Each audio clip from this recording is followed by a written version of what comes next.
Bernard Orona, ce matin, nous marquons un arrêt dans le cadre de Mercredi Diaspora pour évoquer le cas des mariages entre Camerounais, Camerounaises de la diaspora et ceux qui sont restés ici au pays ou celles qui sont restées au pays. Une enquête menée démontre de plus en plus que depuis un certain nombre d'années, difficilement ces mariages prospèrent. Qu'est-ce qui peut être à l'origine?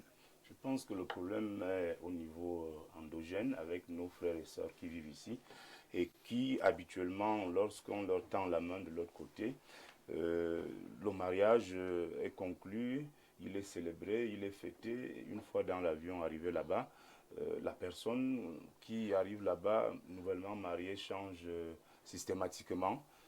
Ce n'est plus la même femme qu'on a connue, Ah bon? qui était douce au Cameroun, qui avait une certaine moralité. Et elle devient peut-être avec un peu de temps, elle-même découvre le nouvel environnement dans lequel elle évolue déjà. Je parle beaucoup plus des filles qui partent d'ici, qui vont épouser nos compatriotes de l'autre côté. J'en connais beaucoup et habituellement, je peux prendre la fourchette 30-40%, ça s'achève très mal. Même pas un an parfois. À peine arrivée, la fille fait de nouvelles rencontres, de nouvelles connaissances. Et du coup, là-bas, ça commence à clocher. Et les appels viennent de l'autre côté là-bas, disant à la famille qui a mangé le porc de la dot que votre fille ici, ça ne va plus, elle ne respecte plus personne, elle va dans tous les sens, elle a déjà de nouvelles relations avec d'autres filles qu'elle a trouvées là-bas qui sont déjà plus expérimentées. Oui, expérimentées, qui l'introduisent même. Des parfois, têtes brûlées. Oui, des têtes brûlées qui l'introduisent même dans des choses pas du tout. On la catholiques. connecte. Et donc, du coup, c'est le mariage qui en pâtit et conséquence. On arrive donc à la thématique de ce matin. C'est-à-dire qu'une Camerounaise qui montrait bonne figure, qui donnait bonne impression, qui voulait se marier, à qui a trouvé un mari. Parfois, c'est des Camerounais qui sont là-bas, qui négocient. Parfois, c'est l'inverse. Des gens sont ici, ils apprécient une jeune fille, ils disent, bon, j'ai mon fils qui fréquente, qui travaille en Allemagne, on va voir dans quelle mesure on peut les mettre en contact. Ça commence très bien. Et puis un jour, le garçon qui est à l'étranger, il descend au Cameroun, il fait connaissance de la fille, et il visite les parents, il apporte tout ce qu'il faut, et puis il décide de repartir. Quand il revient, il vient vraiment gonfler à bloc pour épouser. Il le fait. Il finit de faire tout ce qu'il faut. Et quand il rentre avec la femme, arrivé là-bas, c'est une autre femme qu'il ne reconnaît plus, qui a déjà un autre visage, un autre comportement, une autre moralité. Très bien. Et puis, c'est la catastrophe, le divorce. Et puis c'est la catastrophe, c'est le divorce. Rodrigue d'Albert Evina, c'est vrai que Bernard a pris principalement le cas où c'est un homme qui vient prendre une jeune dame au Cameroun. Il y a également des cas où une jeune dame aussi, qui elle vit de l'autre côté, elle vient également prendre un jeune monsieur ici au pays et l'amène en Europe ou bien, je ne sais pas moi, aux États-Unis pour un mariage. Au départ, ça va bien, mais après, ce n'est plus véritablement cela. Le garçon, arrivé une fois de l'autre côté de la mer, il a d'autres tentacules. Oui. Enfin, ici, je pense que le mariage en Occident n'est pas ce qu'il est en Afrique, du moins en Afrique noire. Vous savez, vous voyez, il s'agit des civilisations diamétralement opposées. En Occident, le mariage est beaucoup plus adossé sur des intérêts qui sont fortement éloignés des sentiments, fortement éloignés des valeurs fondamentales qui doivent guider un couple ou alors une famille. Du côté de l'Occident, effectivement, il y a des cas de protection extrême en faveur des femmes. Vous avez donc des femmes qui, arrivées là-bas, font bon usage vraiment de ce grand boulevard dont elles disposent en termes de liberté, en termes de protection. Pour ça, très facilement, de ce côté-là, vous voyez une femme mettre un homme dehors comme si de rien n'était. Cette affaire-là m'a souvent troublé. Voilà. Mais maintenant, ce sont des sociétés aussi extrêmement capitaliste, où il y a des opportunités importantes. Ça fait que ce que vous appelez l'amour devient tout simplement un canal ou un prétexte, un chemin, un cheminement qui peut aider quelqu'un à atteindre les vrais objectifs, voilà qui gouverne ou alors qui prédomine son esprit. Et en ce moment-là, si vous prenez ici un homme qui va en Europe avec à l'idée et dans son esprit l'envie de trouver du vrai boulot de ce côté-là et de s'occuper vraiment de sa famille, ne pensez pas qu'arrivé là-bas, il va vraiment rester le même homme que vous avez connu à Yaoundé. Et vice-versa. Beaucoup de femmes sont parties d'ici, après la dot, un très grand mariage et tout. Arrivées là-bas, si elle ne va pas avec un autre homme, elle découvre subitement que la femme a beaucoup de droits. Elle-même peut travailler. Non seulement qu'elle peut travailler, mais aussi elle est suffisamment protégée. Un homme ne peut pas lui faire ce qu'elle appelle ici n'importe quoi. Parfait. L'instabilité ne peut que renverser ce type de relation à tout moment. C'est pour ça que ces foyers sont très compliqués entre enfants du Cameroun qui partent d'ici pour aller se marier là-bas. C'est un problème de civilisation. Regardez comment nous-mêmes, nos propres traditions sont menacées ici. Si étant seulement ici, on a des femmes ici qui sont parisiennes, européennes, plus que les blanches.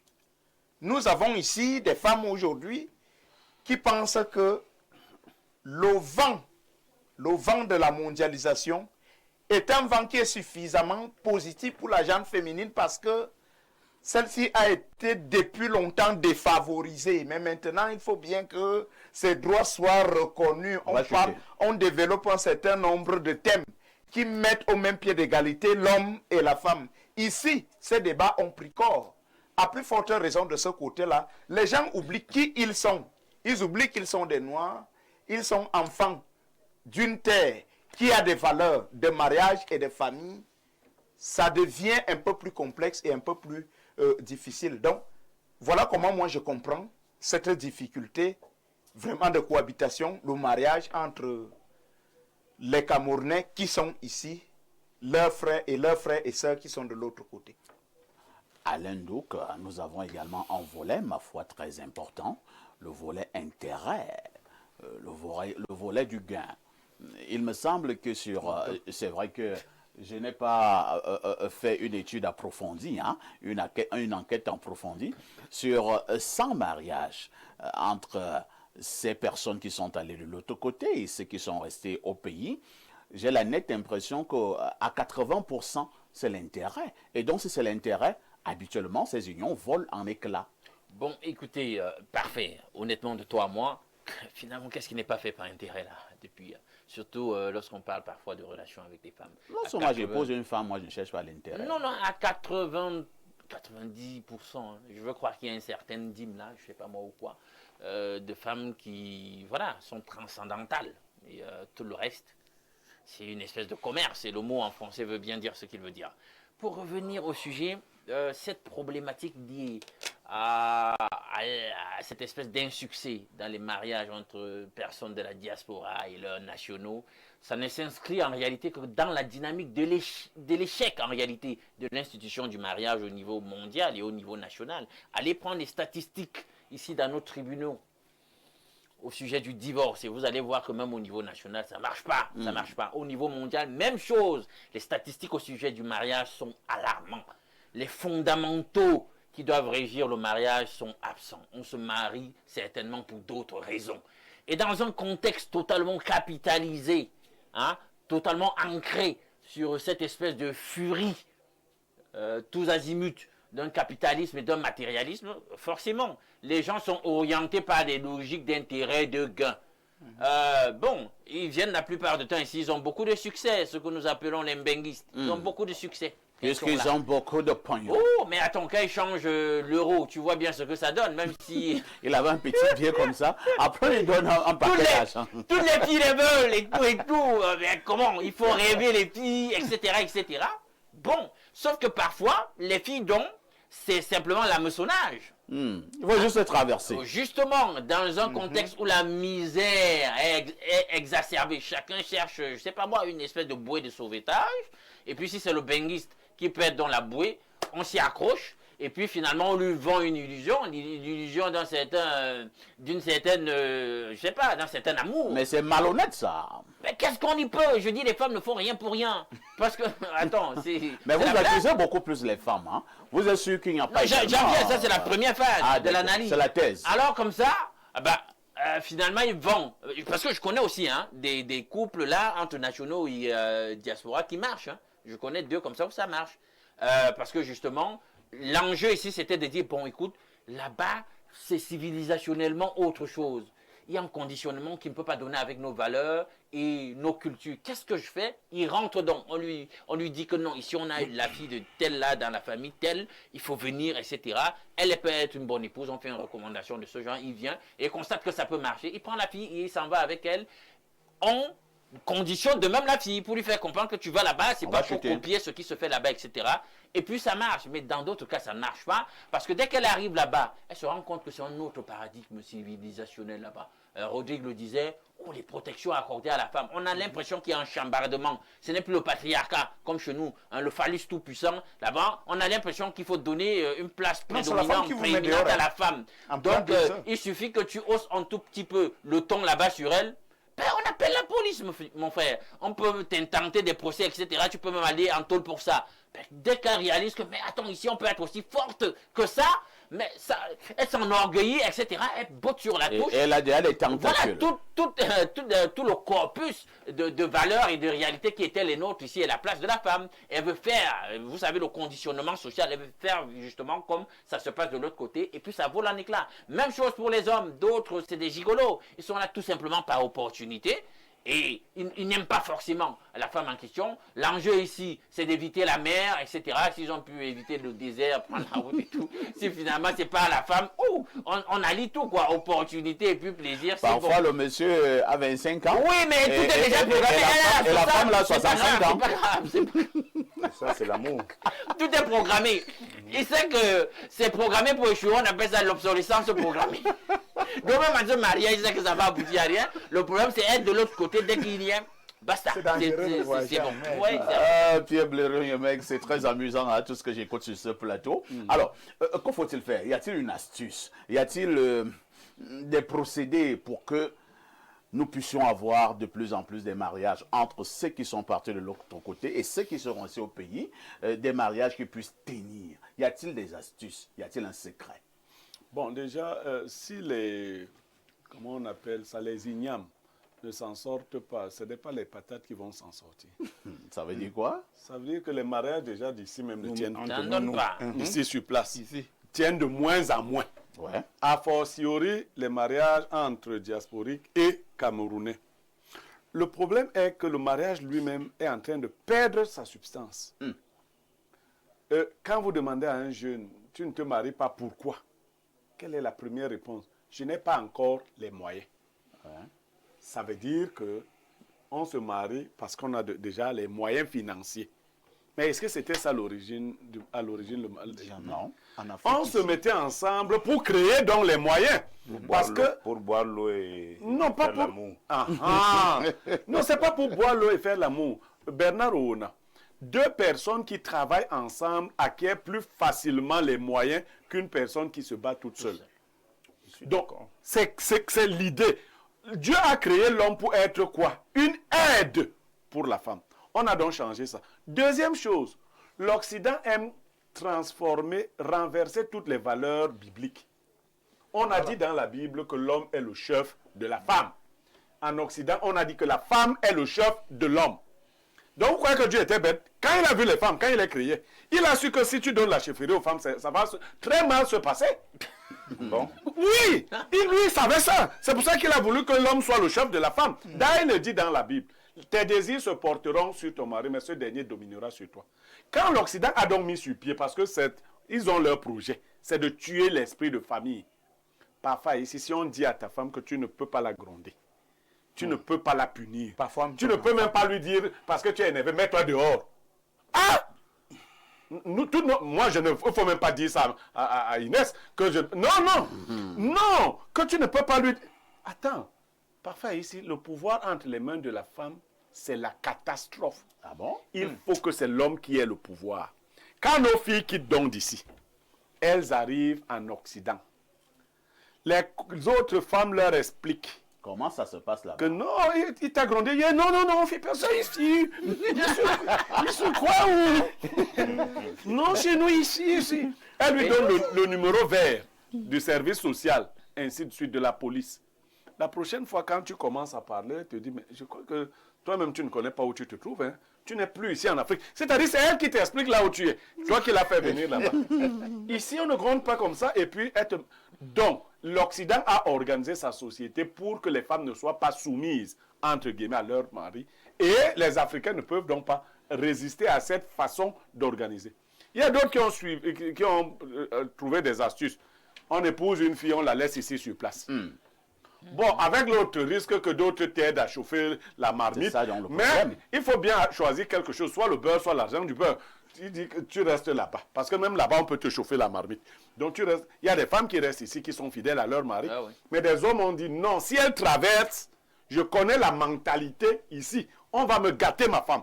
Donc l'une des options consiste à l'épouser, à la laisser ici. Et pour les gigolos, il n'y a pas de moi, je n'ai pas de problème avec les gigolos. Quand vous épousez un gigolo, vous savez bien que c'est un gigolo que vous Ils avez. sont dans leur job. Le gigolo a un travail. S'il fait bien, c'est le jour où il ne peut plus être performant, on le change. Ah bon? Oui! Donc, c'est le travail du gigolo. Non, le gigolo a Il des doit règles. être Il est recruté pour Il une n'ouvre mission. pas sa bouche n'importe comment, il ne revendique pas, il ne critique pas, Il doit toujours être sourd. il est souriant, il est avenant, il est... Si tu ne réponds plus, ça veut dire qu'un homme qui est recruté par une femme est là pour un travail. Et la femme donc qui recrute un homme doit continuer d'avoir les moyens de l'entretenir parce Tout à qu'il est fait. venu pour un travail particulier. Lorsque vous avez un chien à la maison, vous devez le nourrir. Le nourrir. Bonjour parfait et à tes invités. Je pense que nous avons copié les habitudes occidentales chez nous en Afrique, ce qui ne nous convient pas. Par conséquent, le mariage n'a plus nos valeurs spirituelles et traditionnelles. Nous, Africains, devons retourner à nos sources. Un autre message ce jour, nous allons au plus 49 ans. Je pense que c'est l'Allemagne.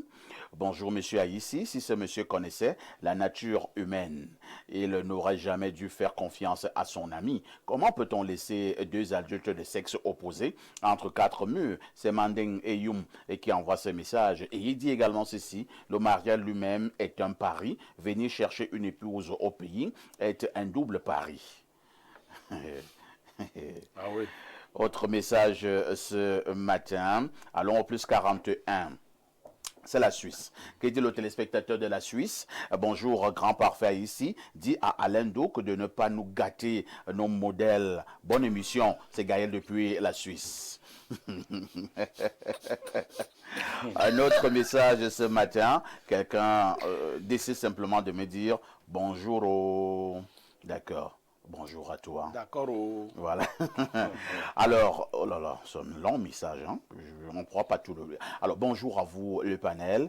C'est l'ingénieur Walter depuis Ngaoundéré. Pour moi, le mariage entre les diasporiques et les Camerounais peut être un sujet complexe et sensible. Les diasporiques, personnes d'origine camerounaise vivant à l'étranger, peuvent avoir des difficultés à trouver un conjoint au Cameroun en raison des différences culturelles, sociales et économiques. Cependant, de nombreux Camerounais et diasporiques ont réussi à construire des relations solides et durables, malgré les défis liés à la distance et aux différences culturelles. Les mariages entre diasporiques et Camerounais peuvent être une occasion de partager des cultures et des expériences et de renforcer les liens entre les communautés. Il est important de noter que chaque situation est unique et que les défis et les avantages de ces mariages peuvent varier en fonction des individus et des circonstances. Il est donc important de prendre en compte les besoins et les attentes de chaque personne impliquée dans la relation. En fin de compte, le mariage entre les diasporiques et les Camerounais